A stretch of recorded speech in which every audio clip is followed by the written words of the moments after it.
think it would take that long. But that's long term. We'll call the meeting order. It's 5 o'clock. Somebody should have a resolution if we need one to call this public hearing to order or no? Yes, no?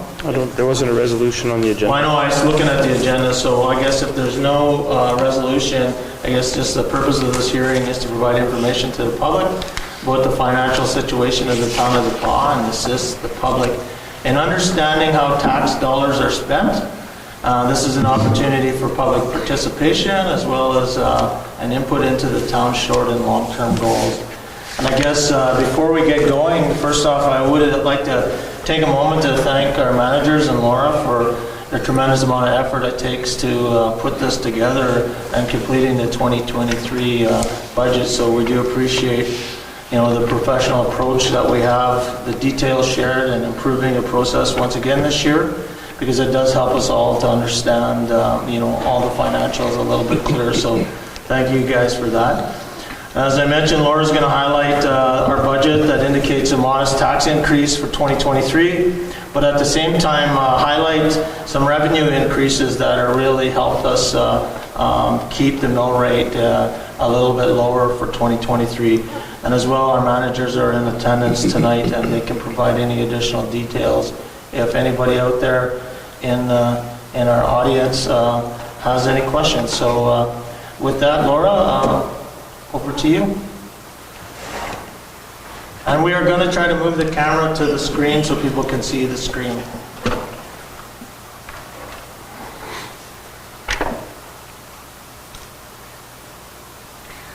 Good? All right.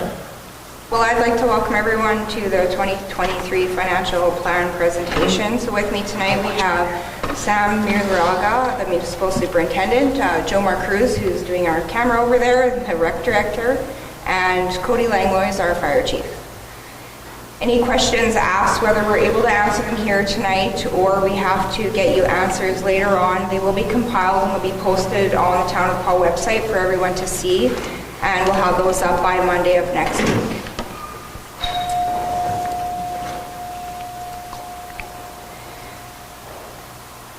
So the purpose of taxation is so that the town can pay the expenses associated with providing our community with the various services. We're also responsible for collecting school taxes for both the province and Kelsey School Division. Tax bills are sent out in roughly June or July of each year, and taxes are due on August 31st. Late payments are subject to a 1.25 monthly penalty if unpaid. The town's priorities for the 2023 budget are to maintain current levels of service, provide for new infrastructure, and ensure that enough funds are banked to qualify for the various grant programs that are available for our community.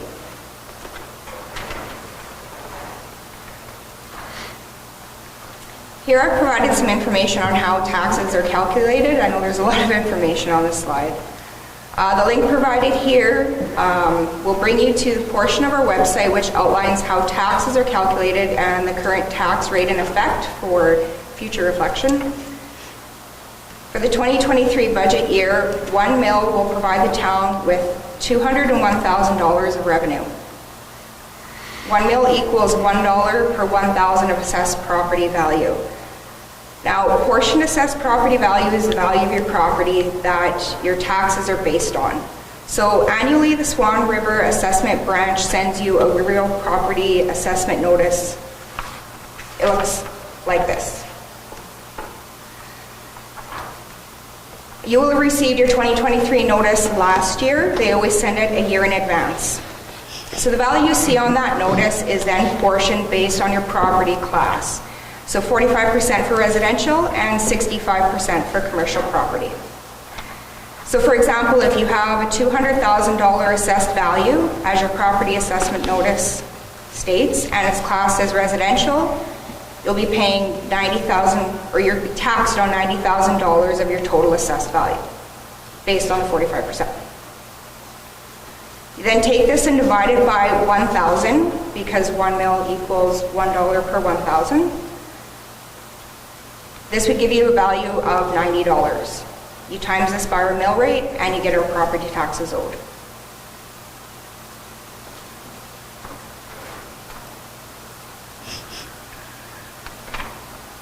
Here I wanted to highlight the total assessed values in our community. As you can see here, property tax values went up by $3 million, which is a 1.52% increase in overall assessed property value for our town. As the total assessed values increase in our community, the total expenses required to provide services are spread out further. I've also provided the property value breakdown. So residential, we have 64%, commercial is 36%, and farm we have 0.02%. Just a question, Laura, maybe somebody's thinking of it. Does an increased assessed value of the overall community or the mill rate of 201, does that also impact the amount of grant money you receive from the provincial government? No.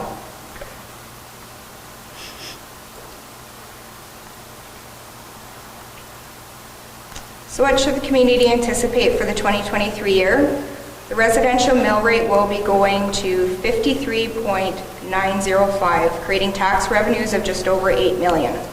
This is a 1% increase from the 2022 mill rate, which equates to a 4% increase from the 2022 tax revenues. I provided some prior comparatives here for your reference.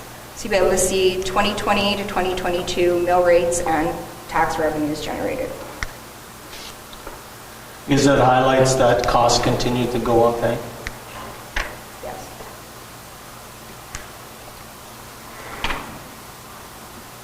Here I provide a graph showing the last 5 years worth of mill rates in comparison to the average annual mill rate increase and the average annual consumer price index.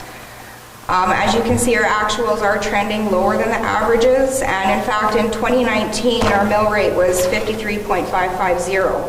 Which is only 0.355 mils lower than the 2023 mill rate. With the increase in assessed values of the additional operating grant that we're going to be receiving of $277,000, the town was able to cover an additional 1.97 mils worth of operating expenses, meaning this amount wasn't borne by our taxpayers.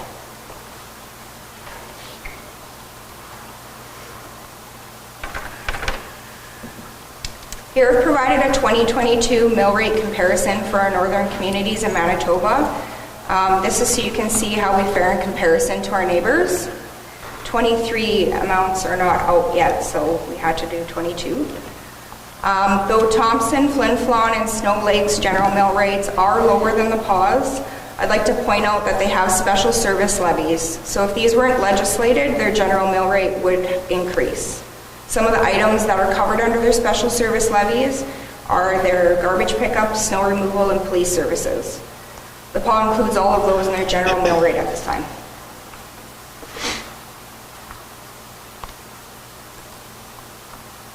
Some major projects that the town is going to strive to undertake in 2023 include the replacement of the arena chiller, the parks and walking path lighting project, the fire tanker replacement, replacing public work trucks, electric vehicle charging station, installation of some playground equipment, placement of a tandem truck, the waxing of the wellness center court, some patching and crack sealing, and some paving.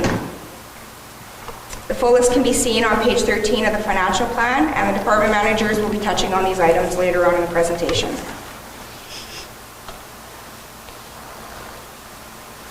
So to dive into some details, let's start with our revenues. Total revenues will be increasing in the 23 year to $13.7 million compared to $12.3 million in 22. Major increases include tax revenue of just over $300,000, a government operating grant of $278,000, and various project grants of $449,000 and increased accommodation tax of $20,000. The education tax accounts for 29% of the total taxes collected by the town. We don't set the rate and we have no control over this. The province has been trying to phase out the collection of from this property tax system, and we'll keep the community updated as we are updated.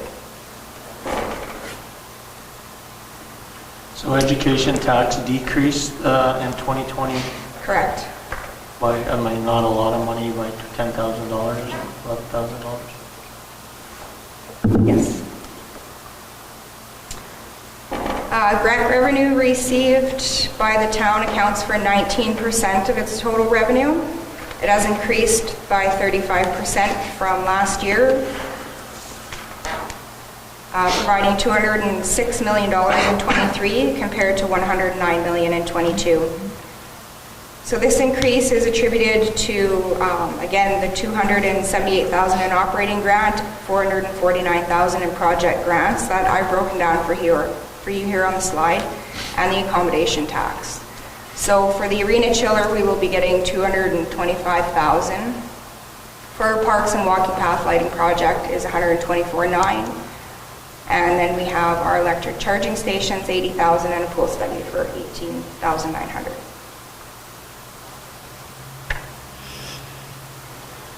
User fees are anticipated to increase by 14% to $2.6 million in '23 from $2.3 million in '22. These account for 19% of the town's total revenues, and some items that contribute to this are airport fuel sales that are projected to increase by $200,000. Kelsey Recreation fees are projected to increase by $90,000 as they continue to recover from COVID.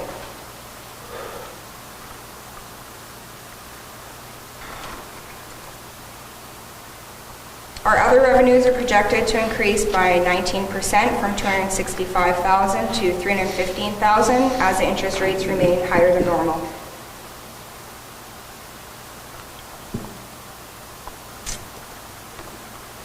So moving on to our expenses. Total municipal expenditures are projected to increase 11% from $12.3 million to $13.7 million in '23. I'll break these down a little more going on.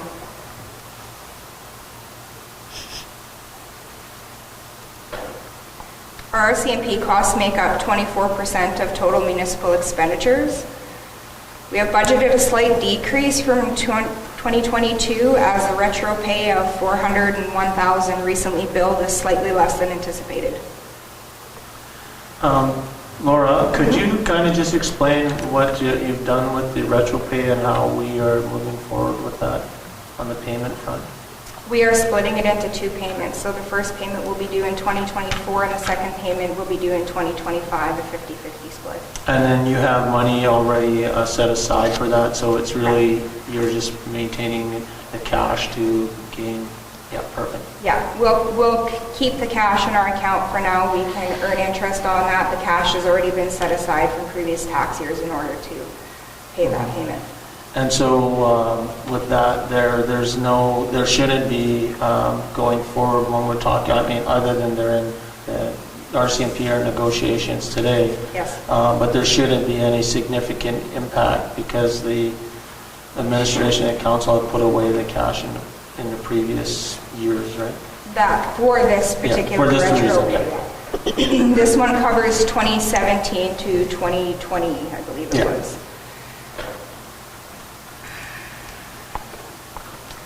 So the town's total protective services cost will be increased by 4% from $3.6 million in '22 to $3.8 million in '23.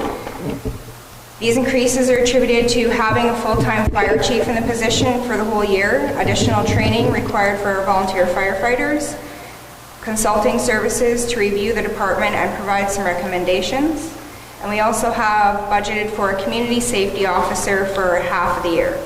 So all the contracts with the federal government have now been signed, and once the budget's been passed, we can move forward posting this position and the purchase of a vehicle for the community safety officer. Everyone, please keep an eye out for the posting if you're interested in applying. I would now like to turn it over to our Fire Chief, Cody, who will give you an update on his department.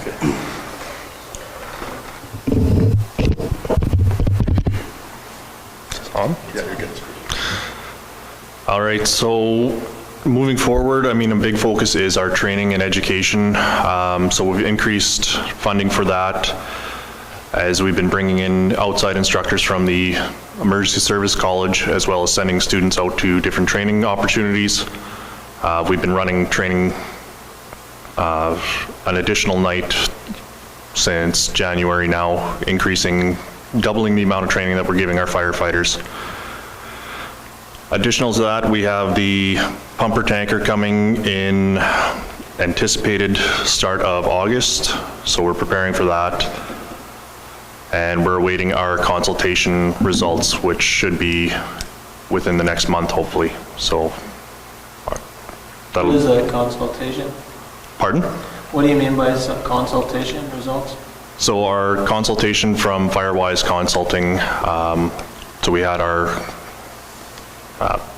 person come out from BC to take a look at the town fire department as well as the administration portion. And he's going to make his recommendations, and we should get that report in the next month. Yeah, so just as a note, I'm asking the question because somebody might not understand what that is, so that's why I'm chiming in once in a while. I guess, councillors, if you feel that anybody in the public may be interested as well on more details, we've got the right guys here, so please ask. Good. Thanks, Cody.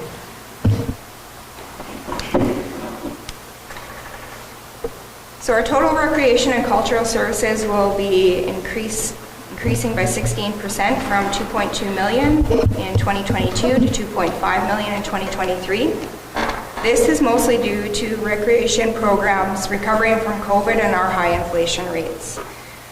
Expenses are increasing as services are slowly returning back to normal and the community slowly increases their use of our facilities. Community center expenses have increased by 19%, and as you can see in the graph provided, 21 and 22 show major decreases due to COVID.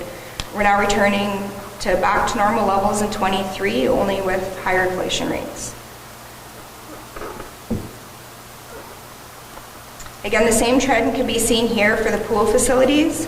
However, in 23, we're anticipating high usage compared to 2020 as we regain the school division swim program, and both of these drive the 29% increase seen here. In the last week, the town has been awarded a grant to complete the dehumidifier upgrade, which is required to continue the running of the pool. What remains is where the remaining $110,500 in funds required to complete the project will come from. Trevor, do you have anything to say to this? I was just make a recommendation that due to the timing of it, and feel free to talk there, anybody that is that we're not going to get that done this year, even if by the time you put a tender out, etc. So knowing that it will probably be a 2-year time frame that we say we're going to do the project, but allocate that money not in this year's budget but in the next year's budget, because it's by the time it goes to tender, it will be already, and whoever gets it'll be winter time, and then it's I think it's a fairly big scope project that you know, we could go forward and get the engineering study done and etc. So look at increasing our budget and for the following year to allocate those funds. And in a perfect world, it's not 900, it's 800 or 790, and then we don't have to increase it at all. So or there's other grants that come available, and will leave us with the option of maybe even creating a debenture for that, because our other debentures will be coming free in 2025. So we maybe just need a short debenture time to cover any significant changes. On that grant, would it make sense? I agree with Councillor Lane. Would it make sense to have the engineering part of it completed, like sort of the detailed engineering completed as soon as we can get it done? Yeah, so we've been in preliminary discussions with GBB Engineering on this project as we were sort of doing a study to see kind of what we needed. So we have the ball rolling in that sense. That's good that we can continue to roll it. I think you're correct, Trevor, the councillor, that it would be difficult to get that done this year. I'll let Jomar speak in terms of like the time frame for the grant. I can't see the time frame being at the end of this summer, obviously, so we would be planning for a 2024 budget item. Perfect. The mayor is correct in terms of the timing of when the other debentures are coming off the books in 25, so the timing could be appropriate for that. Necessary, right? Yeah. So we had a preliminary discussion with the other counselors when we met with the school division to kind of let the school division know this is something that we're thinking about doing, that it may have some effect on them, and seeing if we can work with them in terms of the placement of the unit, in terms of driving the costs down. So the ball is rolling. Now that we have the grant funding in place, we can kind of really push this forward. We were going to speak to this a little bit in some of our notes, but I think this is a good kind of place for it. Yeah. Councillor Trevor was correct. In the sense of timeline, realistically, it would not be done in the 2023 year. However, the grant depends on it being completed this year, but it actually, much like the pathway, the park and pathway lighting project, which has been extended over 2 years, us being in the north, getting services and resources up to complete projects like that can extend easily as long as we just file for that extension, so it shouldn't be an issue going forward to move it into 2024. I'm in close touch with Roger Langlois through the BSC, and he's helped us along the way with the other grants we've received, so he's been able to help us along the way too, so with those extensions and not have any problems going forward.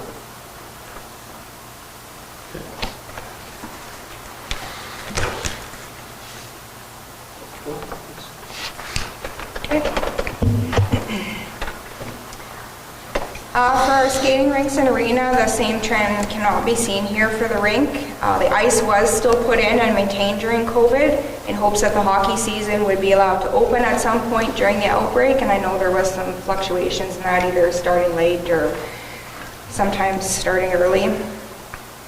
The 28% increase can be attributed to the anticipated increase in usage for 2023 and the increase in inflation costs.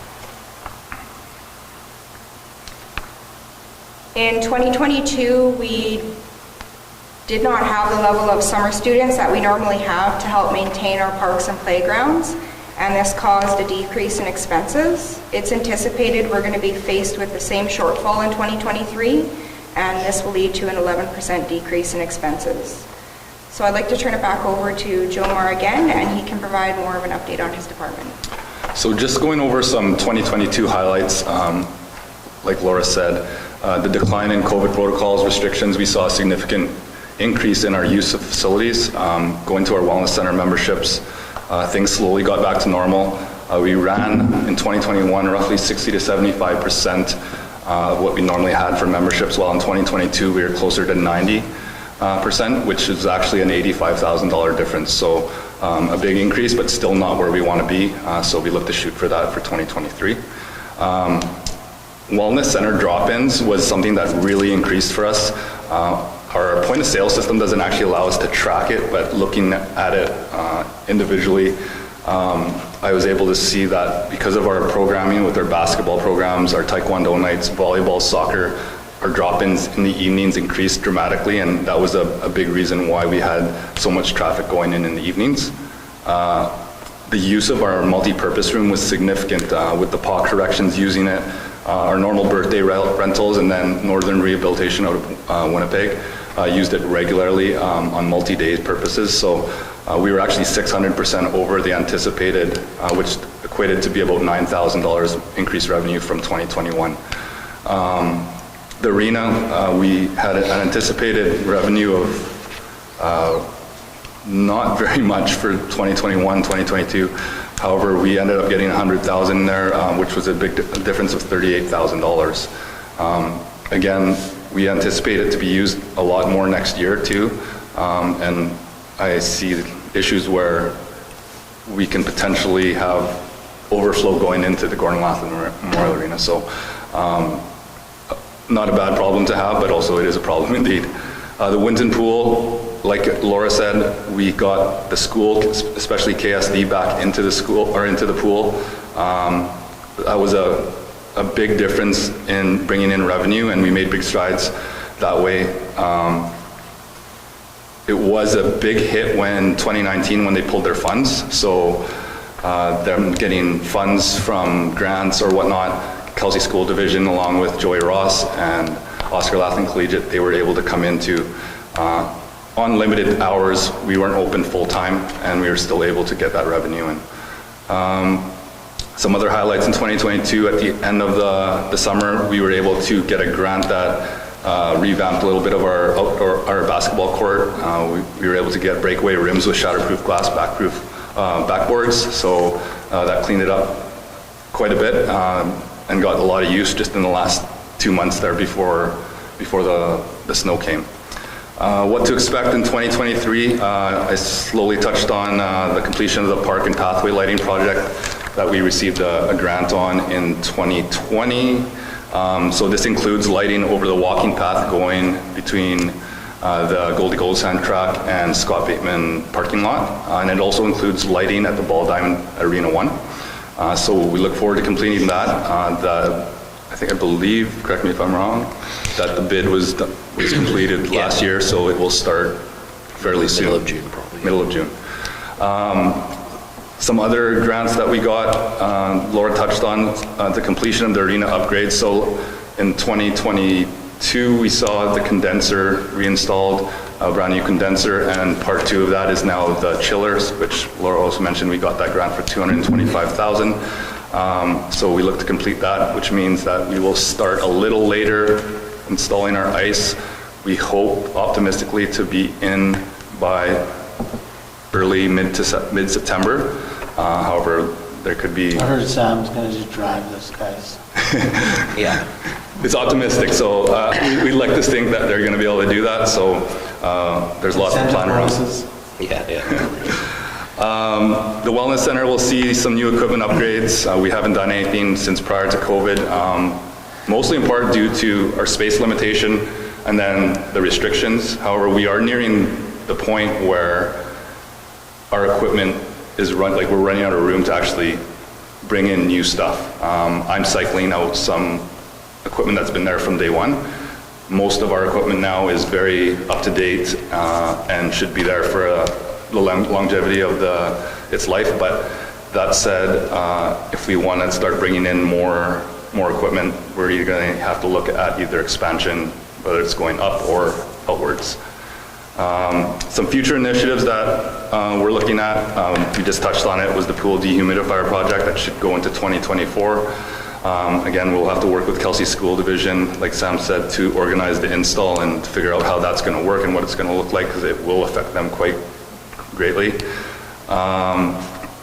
Going back to the park and pathway lighting, that was the beginning of a vision for myself and Kelsey during COVID that we worked on a lot to develop the area outside of the Wellness Center, in and around it. So that includes the Goldie Gold Sand track, Centennial Park, our basketball courts, our tennis courts. Those are all things, our soccer fields, those are things that we want to kind of focus on and work outwards. We all know that the skate park is going to be installed this summer. I believe it should be finished, yes? Yep. So that's another thing that's going to be added to that. So to kind of have that as the hub of our Kelsey Recreation Park per se, that's unofficial, we just threw that name out there, but it's something that we're really focused on, and long term, it's something that we want to improve. And one of the things we've looked at is rubberizing our track, rubberizing our courts to make it more safe, and then at the same time, re-landscaping our fields so that it's more user-friendly, it's accessible to families to use, not just for sport, but even just to enjoy a picnic, or to have picnic tables there, park benches, all that sorts of stuff for families to be invited to that space. And that's what we want. We want to create an opportunity for physical activity, and that's part of it. And then it kind of branches out into something that we also started in during that COVID time, Winter Park. I know most of you were around for that when we touched on it. The idea is to have decorative lighting throughout the area, and eventually work our way to having, instead of the oval being iced, is to have a path for skating. That's long term. It's something that we want to work on. There's some groundwork laid there, but it's definitely something that myself and Kelsey are passionate about. Other than that, if there's not any questions, or if I want to hand it over to... I'll just add a few items if I Yes. can. Yeah, to just that. before you Yeah, go, go ahead. just so because it was what Jomar touched on earlier, but didn't you share vision at one time with inside the wellness center to develop if you had to do an expansion, the west side on putting, maybe just explain, maybe somewhere to round to here. Yeah, part of the expansion, if it wasn't to be going outwards, which would now be probably the skate park, would be to expand upwards above the, like I said, the west, I believe it is the west side of the Or east Wellness side, Center. yes. East, you're right, yeah, the east side. So there's an area there where it could be a second level where we can possibly put a second level stairs to get up. There has been some contractors that came and looked at it and to see if it was doable. They thought it could be done. It was slowly in the works, but nothing concrete. But the vision's there for the future. I think that's something like for myself and for Kelsey to leave our mark before I eventually retire. It'd be something I definitely want to look at doing. Well, that's a good option for sure. Yeah, we also created a maintenance lead hand position, so this sort of ties into the work that Jomar and Kelsey do in their department to kind of help facilitate that work. So that was a big stride in 2022 that we did. We did some assessment work at the pool already to lay some of the groundwork for this future dehumidifier upgrade.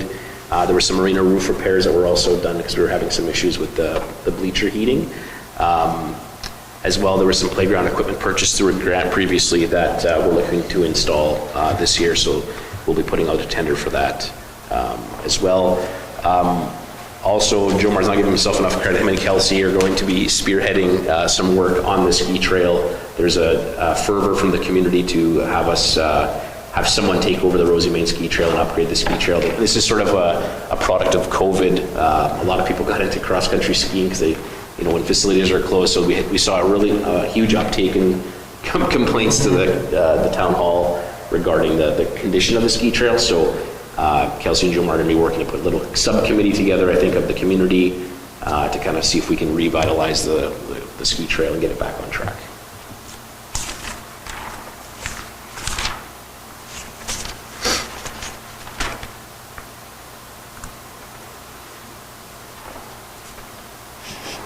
Okay, so moving on, transportation services are expected to increase by 18% from 2.1 million in 22 to 2.4 million in 23.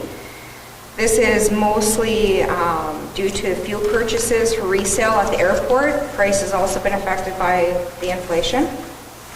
Some small increases are due to the increased cost in regular supplies and materials due to inflation and increase in repairs and maintenance that are required for our aging equipment.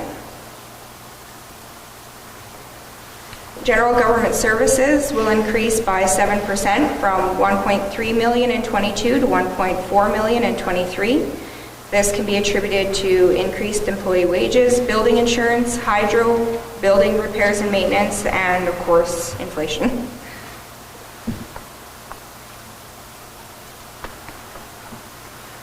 Our fiscal service expenses will increase by 72% from 567,000 to 975,000. This increase is attributed to the grant revenues that we'll be receiving and transferring into our reserves accounts for the specific projects as outlined on page 13 of the financial plan.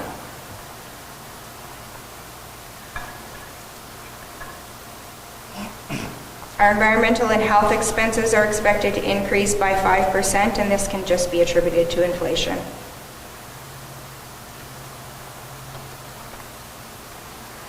We are showing a large increase right now in our economic and environmental development services. This is only because the annual grant provided to the PAW Community Development Corporation in 2022 was covered by BIPOL funds and not tax dollars.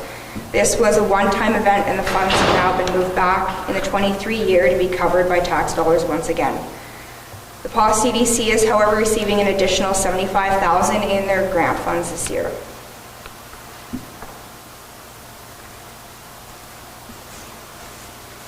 Public health and welfare services will decrease as the town functions with a decrease in summer students that are available. I'll now turn it over to Sam and he can speak to his department. Thank you. So some of the things that really took off in 2022 for us was we finally got the lagoon upgrades completed. That was sort of the biggest feather in our cap, I would say. It was a long time coming and a significant cost to the community. So in some of the reports I've provided to council, we are now putting our effluent back in the river at a higher quality than what we're pulling out of the river initially. So that's a real positive thing for the environment, and hopefully we can put that all behind us. And it also Good increase our- recognition on you guys as well, Sam, and your engineering firm and your team to getting that project working at that level, right? Yeah, Manitoba Water Services Board and JRCC obviously had a huge hand to play it, as well as MCL. We're still working out some 99% deficiencies, so there's still some holdback left on that project, but we're in compliance, everything's operating well, we've increased our capacity now, so in terms of growth, future growth, having that in our back pocket has been significant. We were able to hire a new chief plant operator for our water plant. That has been a significant weight off my shoulders, so to speak, and things have definitely turned around, and we're looking to hire more staff there, so that was a huge positive for us. And it opens the door for potential mentorship and training for our future chief plant operator in terms of planning. We'll be conducting a water plant assessment this year. That's on the budget, so that'll be a significant importance to determine what are the next steps required there. A new SCADA system is to come. Repaired and replaced the pumps at Bell Avenue. So we had 2 pumps that were down at Bell, so we were able to in 2022 get those replaced to run that lift station more efficiently. For public works, we did in 2022 we did a significant amount of hydrant repairs and replacements. This is something the fire department is definitely on me about, so we did quite a bit of work on hydrant replacement and repairs. We did some major valve repairs as well. That was very important for our distribution system.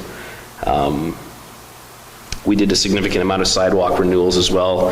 That's something that we want to continue to work on, as same with the hydrants and the valves as well. 2023, we expect to continue that trend and keep that going.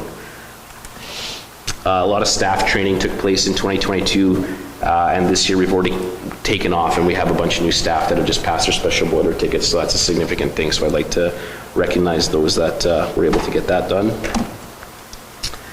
Some community beautification. We continue to work on the downtown beautification, with whether it be flowers, whether it be staff cleaning, sweeping, having a presence in the downtown, picking up litter. That's something that we started a little bit in 2022, and I hope you guys will see a significant increase that this year, and hopefully that shines through. We were able to purchase a hoist for the garage. That was a huge hit for the mechanics and allowed them to work a little bit more safely, so that was a pretty positive 22 project. This year we'll be doing a collection study and looking at different expansion feasibilities. A report we received this year suggests we have a lot of life left in our landfill, so there's no rush in terms of expansion requirements. However, we want to kind of keep an ear to the ground to ensure that we are going to be in compliance moving forward. This year also on the docket, we'll be looking to do an engineering study. So the engineering study will be to select our next capital works project. So the next La Rose Avenue, if you will, to do a complete renewal. So we will narrow it down to 5 or 6 streets, and I would maybe ask, maybe we can create a committee of council to sit with us, because this is obviously a very important decision, and we can make sure we have all the information we need to get that done. We'll be doing a significant amount of patching again this year. Most of it is going to be patching, some paving. We're going to complete McDonald from the town garage all the way to Cathedral. That's the paving project this year? That is the significant amount of paving this year that'll be done yet. And then all the big patches you see around town, they've all been measured and ready to go to be submitted. So we're hoping the tender will be out end of next week. So there are some paving outfits that are in the area this summer, so we're feeling pretty confident we'll have someone to come in and do that work this year. And maybe I missed it, Sam, just on pothole maintenance, what are your guys' plan with that this season, this pothole? Thank you. So this season, we started the season purchasing $10,000 in cold mix and another $6,000 in cold mix in the bags. The crew went through the cold mix, the $10,000 within a day and a half. So we have $10,000 more worth of cold mix arriving at the end of next week.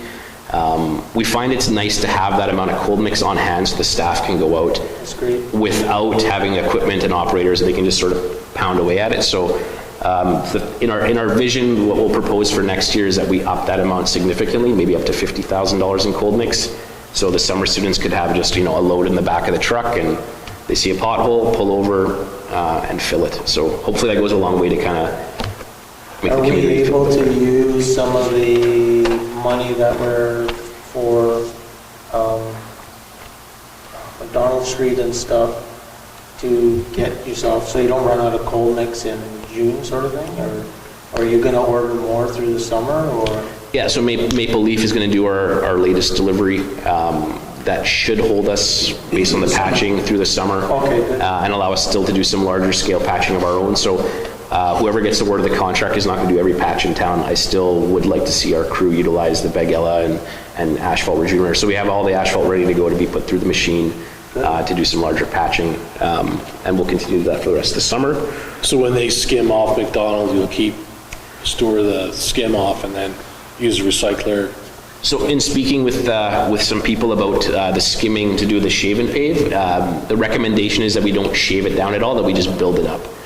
So when we were shaving Cathedral, we had a few spots that were a bit of a surprise where you shave it down and there's no asphalt at all. So we are worried potentially there's a little bit more of that happening on McDonald. So we believe just an overlay might make the most sense to keep the structure the most sound. If we bring it down to an inch or two and find out it's all there's nothing underneath, then we'll have more surprises there. So the recommendation made is do an overlay, and it might end up being a little bit cheaper than the shaving pave. So, but unfortunately, we don't have the remnants of the millings. Big thank you to council for increasing our equipment replacement reserve this year. That should really do a lot to get us back on track on the equipment replacement. Our equipment is aging out. This year we'll be purchasing a tandem and several newer used trucks, depending on what's the best system available. We also have a new fuel system for the garage we'll be installing. Our current system is very antiquated and is not measuring the usage very accurately, so we'd like to kind of make some improvements there. Is there a timeline on that, John? No, the tender still has to be put out for that. But hopefully by the end of the summer, we'd like to see that completed, but no official timeline on that at this time.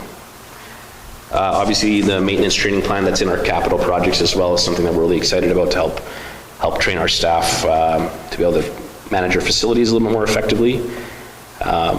In terms of some future planning, I'd like to get to a place where we can have a more consistent paving program, where we can kind of have a 5-year vision for the community, say like, this is what we'd like to see over the next 5, just so that everyone's aware, and then we can stick with a plan. That obviously is a little bit challenging when we don't have a local outfit to do the paving, but I think it's something we should be working towards. We talked about the patching and increasing our volume of cold mix. That's something that obviously we'd like to get going. Obviously, it would be nice to get to a place where we can do a renewal every 5 to 7 years, a complete renewal like what we did on La Rose. So hopefully we can get ourselves into a place where we can get the funds set aside to do that. Another big project on the horizon would be the water plant reservoir expansion. We don't really we could use more capacity at our water plant. Especially if we're looking at any type of growth in our community, having that expanded reservoir would go a long way to ensure that we have more time if there's several massive water breaks, and just to kind of give us more protection and fire protection in that case. Would that include a study on water losses versus making a reservoir bigger, where the most economic? Absolutely, yeah. The dead end bleeders and the amount of bleeders we have and all that would be tied into that. That's correct. And we made some good strides in 22 on hydrant and valve replacement. I'd like to continue that trend moving forward, so just so that our distribution system is working more efficiently. And then the next one was the dead end bleeder solution. That's funny that you mentioned that. And then equipment replacement we spoke about. We do definitely need to start thinking about some upgrades at our town garage. Our garage is getting a little bit older, and we have some money going to reserve account, so I'd like to see that put to work in the next couple of years as well. Expansion of the cemetery is also something very important that's on our horizon. I believe we have about 7 years left at our current rate, and we've done some work preliminarily out there. I didn't know how to say that without sounding inappropriate. So we were building some runners out there because there seems to be a trend toward cremation, so we're also trying to manage that out there. And obviously some more work, I think, at the lake lots, the town lake lots. There's a lot of potential out there. as well as at the airport. The town has a significant amount of holdings out there, so it'd be nice to look at those future upgrades as well.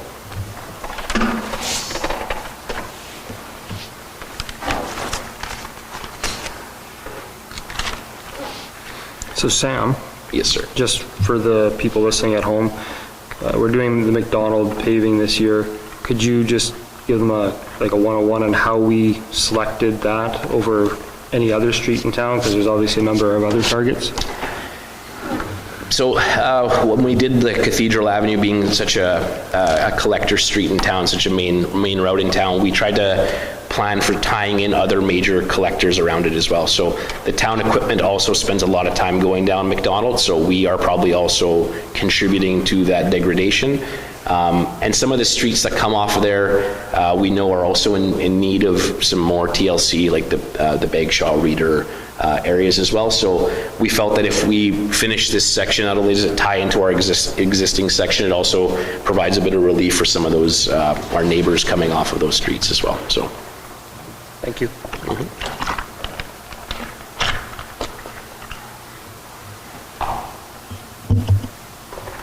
Okay, so moving on.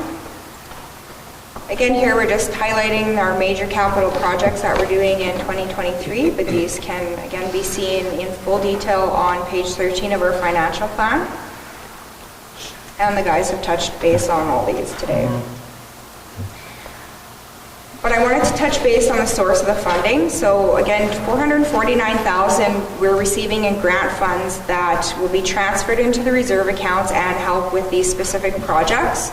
The rest of the money for these projects will all come from pre-existing funds that are in our reserve accounts. So the majority of the costs will be coming from gas tax at 22%, our fire equipment reserve at 18%, our bipool funds at 13%, and our machinery reserve at 12%.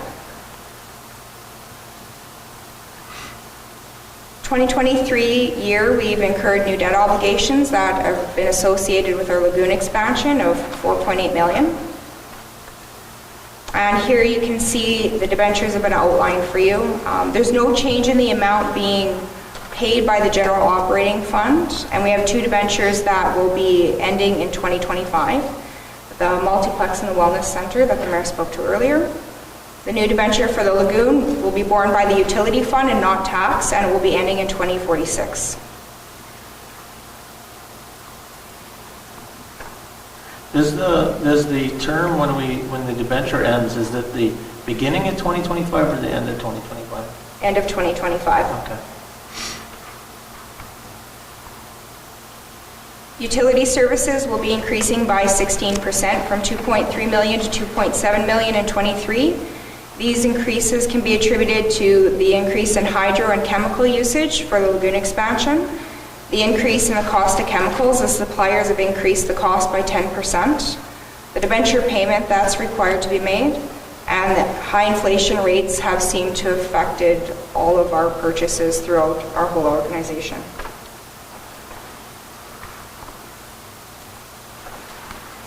So the town is currently working on a public utility board rate application, and until approved, the 2019 rates will remain in effect at $11.74 per 1,000 gallons of water and $6.37 per 1,000 gallons of wastewater, with minimum charge at $89.51.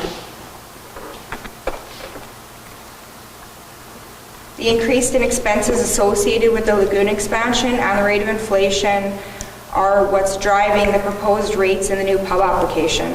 These rates are going to be $16.03 per 1,000 gallons of water, $13.68 per 1,000 gallons of wastewater, with a minimum quarterly fee of $134.05.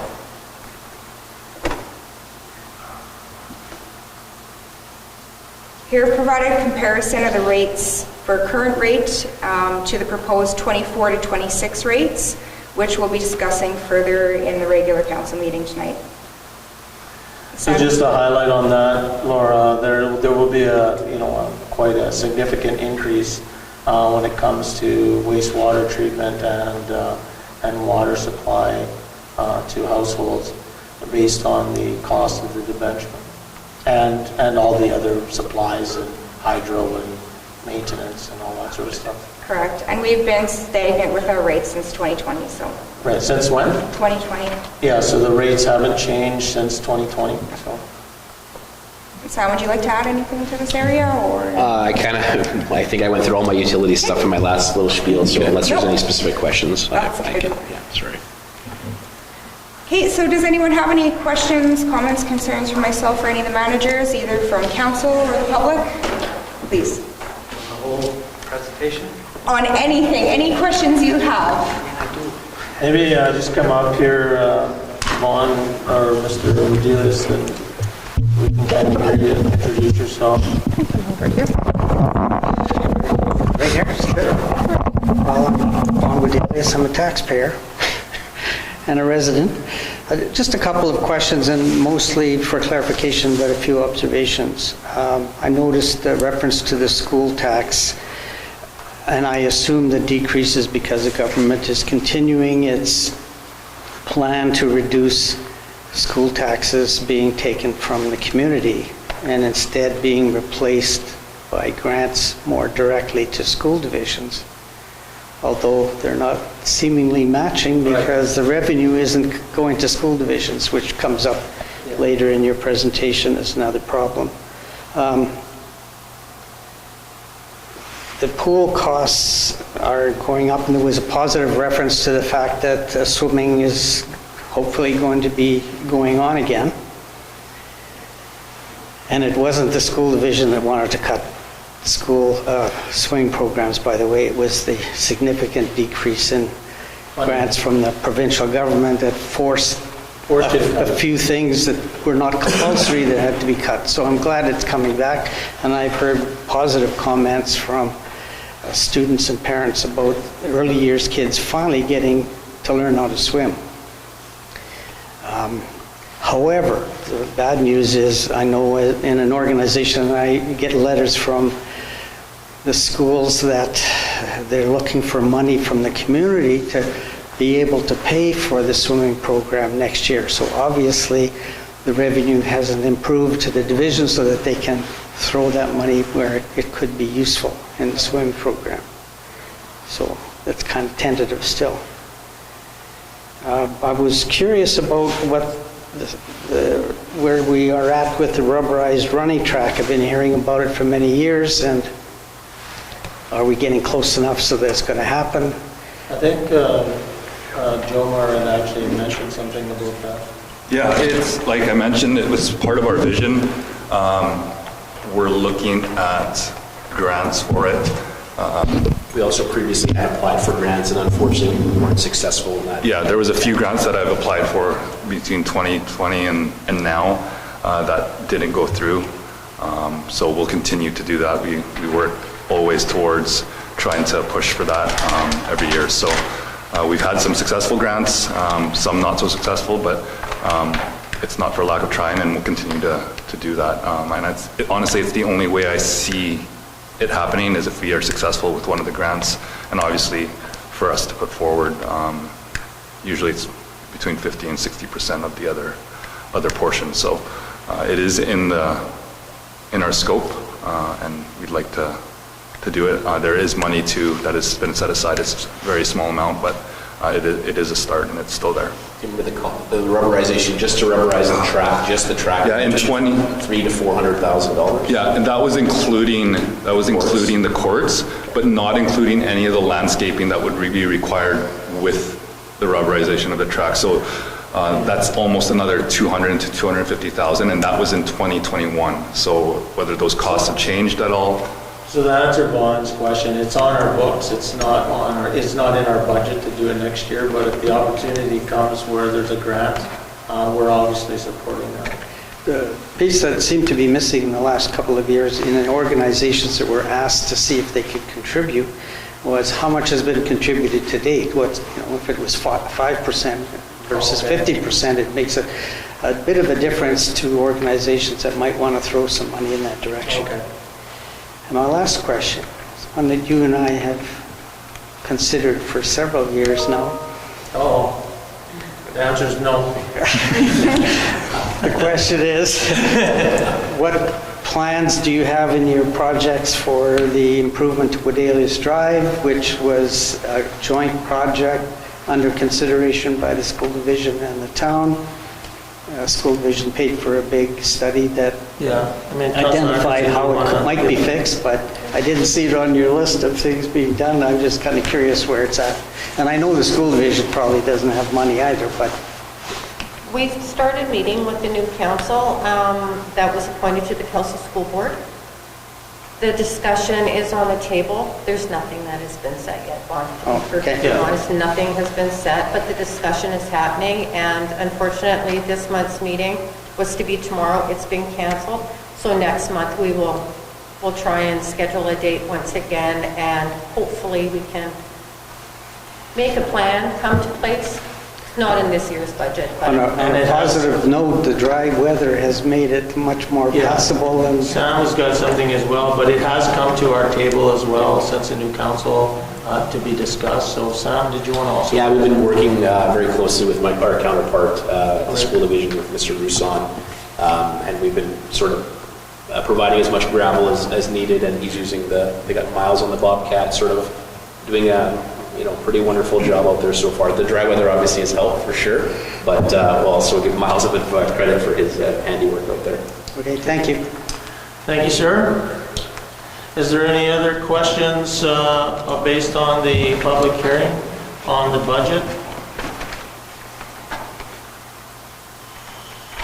Seeing none, I guess we'll close up the public hearing, but I guess before we go, I just wanted to thank everybody. I'm sure there's a big audience online watching this exciting presentation, but with all jokes aside, I think Laura and Sam and Jomar and Cody have done a great job explaining what this and efforts that go into this plan.